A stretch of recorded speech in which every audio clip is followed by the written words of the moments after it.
Let's take a look at the Adidas Adizero Takumi Sen 7, which is now just coming out. Wait, you'll say, there is already a Takumi Sen 8 being seen at races and setting world records. Is there still a place for the classic race flat reimagined? We say yes, which is now available $160. So it weighs a mere 6.4 ounces or 182 grams in a US 9.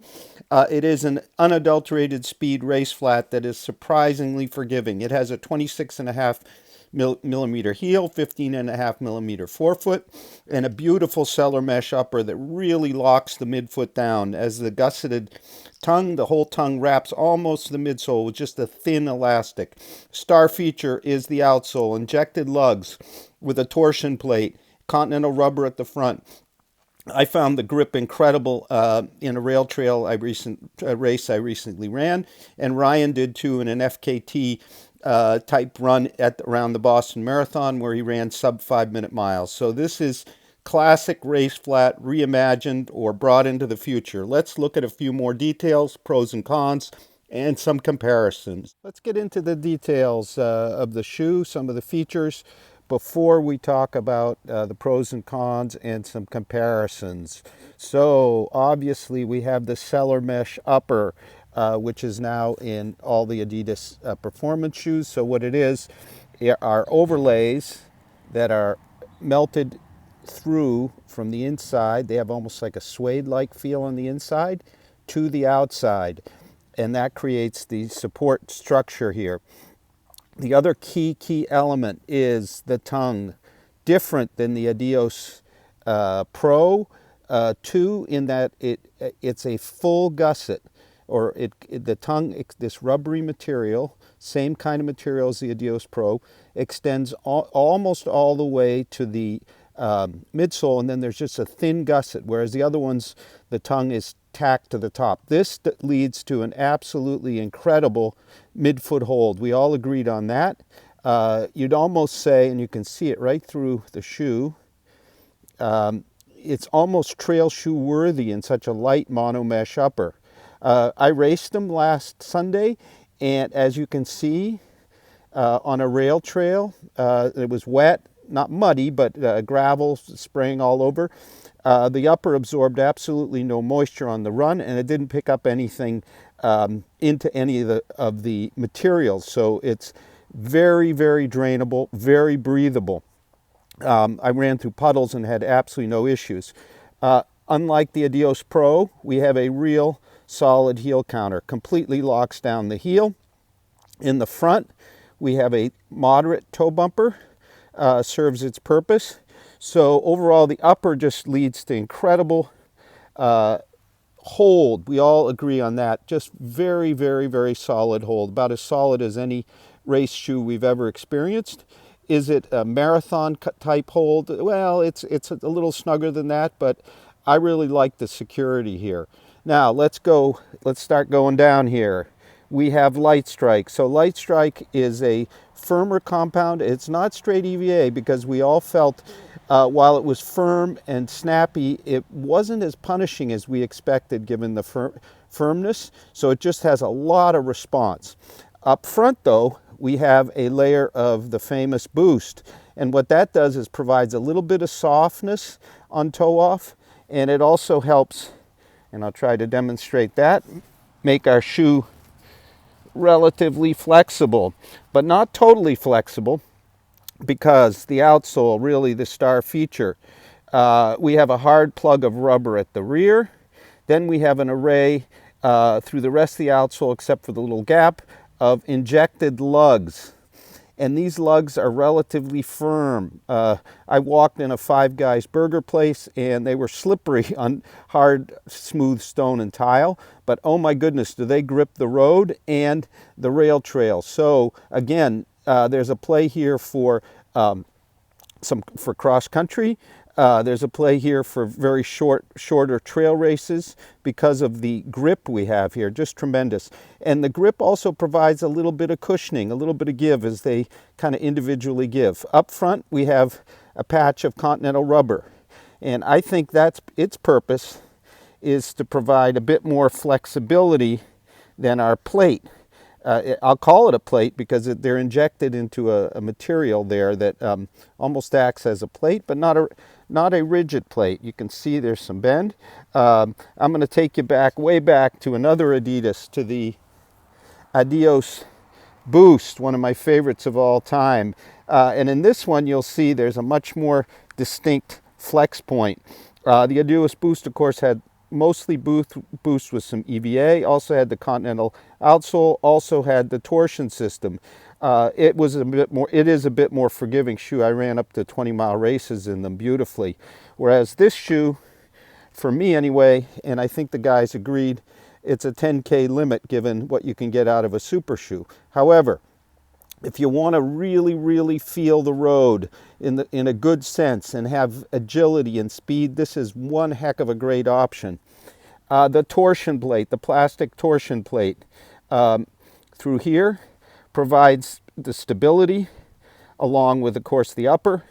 And I don't think it extends any further than in here, whereas in some Adidas, including our older one here, it went further. I don't think it extends further because the rest of the outsole kind of provides that stability.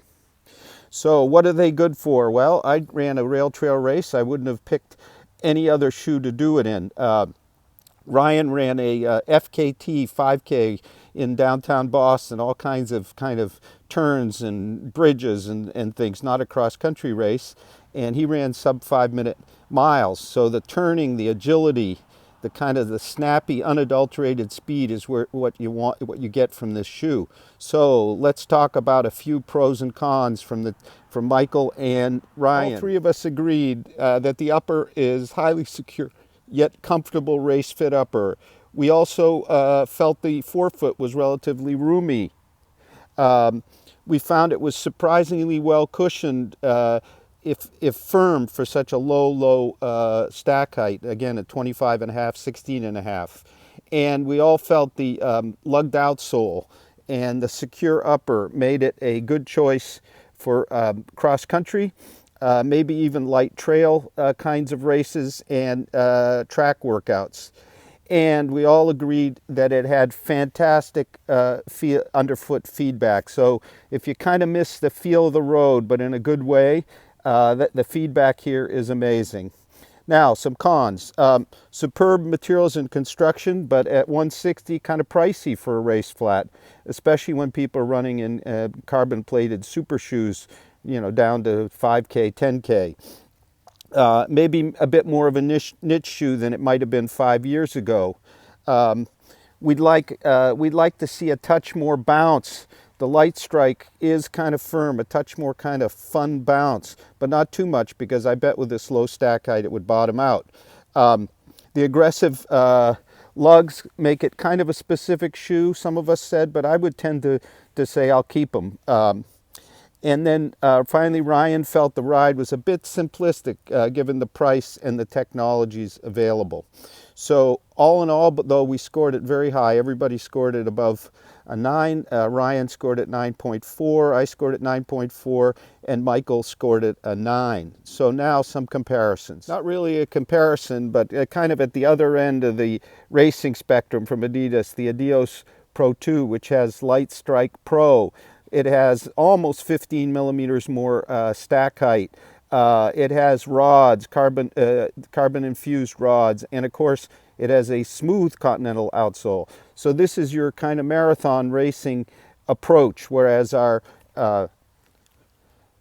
Takumi Sen is kind of your fast, shorter race approach.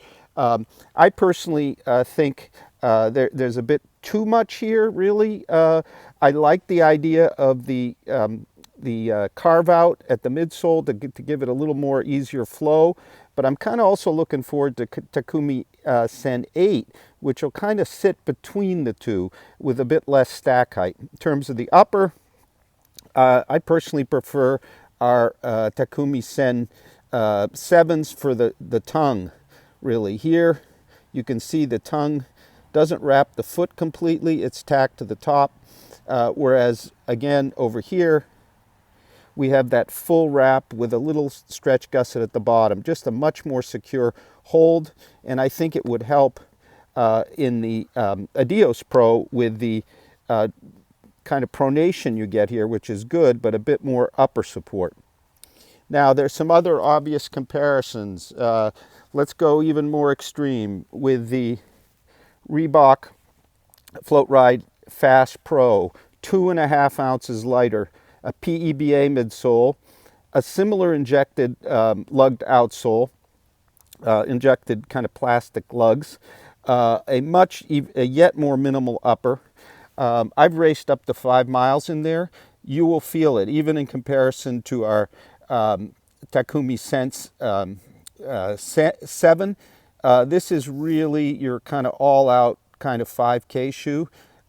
It can go further. Michael set his half PR in this shoe, but he was trashed for for a week. But it's kind of comparable. Some might say the Fast Pro from Reebok more comparable, but I found that to be kind of a stiffer, more training-oriented shoe, if closer in weight, not as agile and as snappy as these two. Now, from our conclusions in the full written review, which you can see linked here. So I said, do you really need the Takumi Sen 7, a state-of-the-art masterpiece of the flat? The answer, of course, depends. If you miss the classic race flat feel in your rotation, this beauty takes the concept into the future with an incredible upper, a thin, firmer, but effectively forgiving layer of cushion, unbeatable traction, and even more old school, even some old school midfoot plate propulsion. Ryan said that the shoe really it is all about unadulterated speed and a great sense of stability that really will put any super shoe to shame.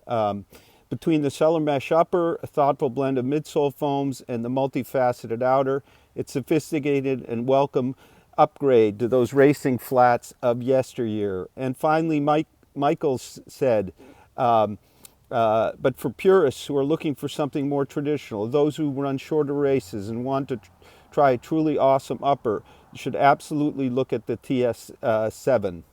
The price, yes, it'll scare off some even more. Oh, how I wish this was a $110 shoe. But if you can clear those hurdles, you're in for a treat. Thank you very much for watching. Please check out our full written review linked here, where we have more comparisons to the Adios 3, 4, and 5, the Adidas Sub 2, the Puma Liberate Nitro, Nike Zoom Streak, Skechers Horizon Vanish, Skechers Speed Elite, and the New Balance 1400.